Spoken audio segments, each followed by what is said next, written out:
Hello friends, welcome back to my channel Rupa's kitchen with blog. তো তোমরা সবাই কেমন আছো? আশা করছি ভালো আছো, আর আমিও ভালো আছি। তো আজকে তোমাদের সঙ্গে পিৎজার রেসিপিটা শেয়ার করছি। তার জন্য এখানে আমি 300 গ্রাম ময়দা নিয়ে নিয়েছিলাম, আর তার মধ্যে দেখো মাঝখানটা ফাঁকা করে আমি এর মধ্যে দিয়ে দিচ্ছি 6 চামচ টক দই। তো টক দই দিয়ে কিন্তু ময়দাটা এখানে আমি মাখাবো, কোনো রকম জল ব্যবহার করব না। তো আপনারাও কিন্তু কোনো রকম জল ব্যবহার করবেন না, টক দই দিয়ে কিন্তু ময়দাটাকে মাখিয়ে নিতে হবে। তারপর টক দই দেওয়া হয়ে গেলে এর মধ্যে আমি দিয়ে দিচ্ছি হাফ চামচ বেকিং পাউডার, আর দিয়ে দিচ্ছি সামান্য পরিমাণে বেকিং সোডা। তো এখানে আমি ইস্ট ব্যবহার করছি না, ইস্টের বদলে কিন্তু এখানে আমি বেকিং পাউডার আর বেকিং সোডা ব্যবহার করছি। আর বেকিং পাউডার বেকিং সোডা যদি আপনাদের না থাকে তো আপনারা ইস্ট ব্যবহার করে নেবেন।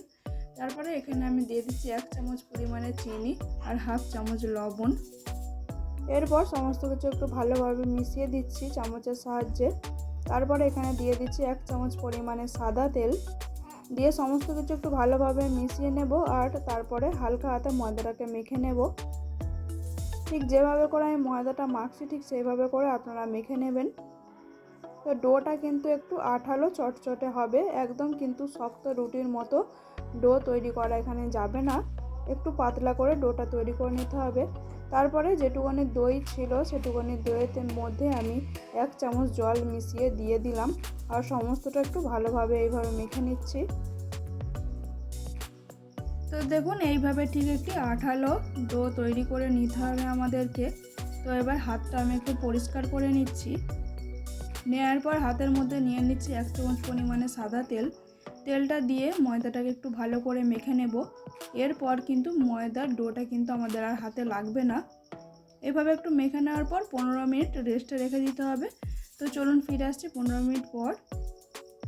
তো 15 মিনিট পরে চলে এলাম বন্ধুরা, আর যেখানে আমি রুটিটা বেলবো তো সেখানে একটু ময়দা আমি দিয়ে দিলাম, দিয়ে ডোটাকে একটু ভালোভাবে মাখিয়ে নিচ্ছি।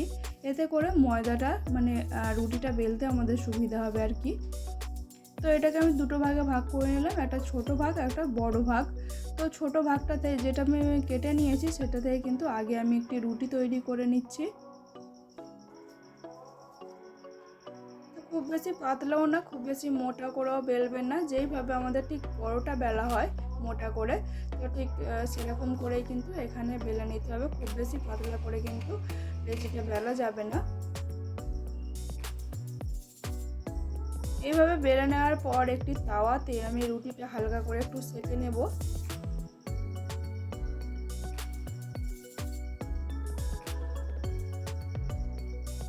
তারপরে বড় লেচিটাও ঠিক একই রকমভাবে আমি বেলে নিচ্ছি। তো ওই রুটিটার থেকে একটু বড় আকারে কিন্তু এই রুটিটা বেলে নিতে হবে। তো বেলে নেওয়া হয়ে গিয়েছে। তো একটু ময়দা ছড়িয়ে আমি সেট করে নিচ্ছি তোলার সুবিধার জন্য, একটু ভাঁজ করে নিচ্ছি যাতে আমার তুলতে সুবিধা হয়। তো এরপর যে পাত্রের মধ্যে আমি পিৎজাটা তৈরি করব সেই পাত্রের মধ্যে একটু ময়দা আমি লাগিয়ে দিচ্ছি।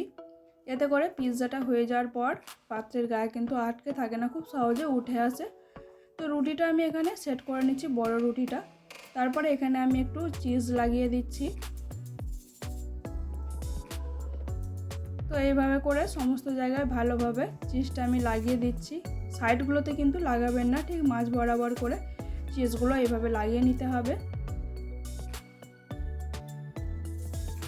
লাগিয়ে নেওয়া হয়ে গেলে যে রুটিটা আমি আগে থেকে সেঁকে রেখে দিয়েছিলাম সেই রুটিটা এইভাবে দিয়ে দিলাম। দেওয়ার পর একটি কাঁটা চামচের সাহায্যে এইভাবে একটু ছিদ্র করে দিতে হবে, তাতে করে পিৎজাটা তৈরি হওয়ার পর কিন্তু রুটিটা খুব বেশি ফুলে যাবে না। তারপরে সাইডগুলোকে এইভাবে মুড়ে দিতে হবে, যাতে করে ভিতরের চিজটা গলে গিয়ে বেরিয়ে না আসতে পারে।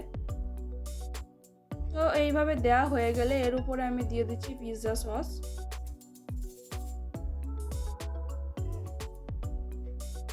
তারপরে একটু চারিদিকে ভালো মতো লাগিয়ে নিচ্ছি, যতটা পরিমাণে লাগবে ঠিক ততটা পরিমাণে পিৎজা সসটা এখানে নিয়ে নিতে হবে। তারপরে এই সাইডগুলোতেও কাঁটা চামচের সাহায্যে এইভাবে একটু ছিদ্র করে দিতে হবে, নয়তো ফুলে যাওয়ার পর কিন্তু খুলে যেতে পারে রুটিটা। তারপরে দেখো একটু চিজ নিয়ে এইভাবে গ্রেটারের সাহায্যে গ্রেট করে আমি ওপরটা দিয়ে দিলাম। তারপরে এখানে দেখো চৌকো করে আমি ক্যাপসিকাম কেটে রেখেছিলাম, আর তারপরে একটু লবণ দিয়ে আমি ভেজে নিয়েছি হালকা করে। তো সেইটা আমি এখানে একটু সাজিয়ে লাগিয়ে দিচ্ছি। তারপরে ওইদিকে দেখুন টমেটো আর পেঁয়াজ আমি কুচিয়ে রেখেছিলাম চৌকো চৌকো করে, এবার সেগুলো আমি দিয়ে দিচ্ছি এইভাবে।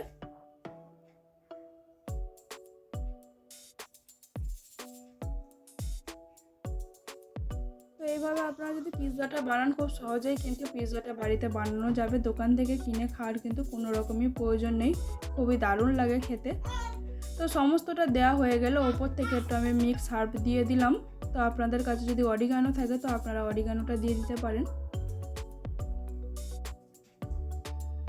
সমস্তটা আমার দেওয়া হয়ে গিয়েছে। এরপর দেখুন একটু কড়াইতে আমি বালি দিয়ে স্ট্যান্ড লাগিয়ে দিয়ে গরম করে নিয়েছিলাম, আর সেখানে পিৎজা ট্রেটা আমি বসিয়ে দিচ্ছি, আর একটি ঢাকনা চাপা দিয়ে আমি এটাকে তৈরি করে নেব। উপর থেকে আমি একটু লিকুইড চিজ এখানে দিয়ে দিচ্ছি। তো পিৎজাটা তৈরি করতে কিন্তু আমার 30 মিনিট সময় লেগেছিল। তো চলুন ফিরে আসছি 30 মিনিট পর। আর এর মাঝখানে কিন্তু এই ঢাকনাটা একবারও খোলা যাবে না। তো এইভাবে নর্মাল ফ্লেমে আমি এটাকে হতে দেবো 30 মিনিট। চলে এলাম বন্ধুরা 30 মিনিট পর, আর আমাদের পিৎজা কিন্তু একেবারেই রেডি হয়ে গিয়েছে, আর খুবই অসাধারণ হয়েছে পিৎজাটা দেখতে, আর খেতেও কিন্তু অসাধারণ হয়েছে। তো এই একই প্রসেসে আপনারা পিৎজাটা বাড়িতে বানিয়ে নেবেন, খুবই কম উপকরণে কিন্তু পিৎজাটা বানানো হয়ে গিয়েছে। তো আজকে এখানেই ভিডিওটা শেষ করছি বন্ধুরা। ভিডিওটা ভালো লাগলে অবশ্যই লাইক, কমেন্ট, শেয়ার, আমার চ্যানেলটাকে সাবস্ক্রাইব করে দেবেন। টাটা।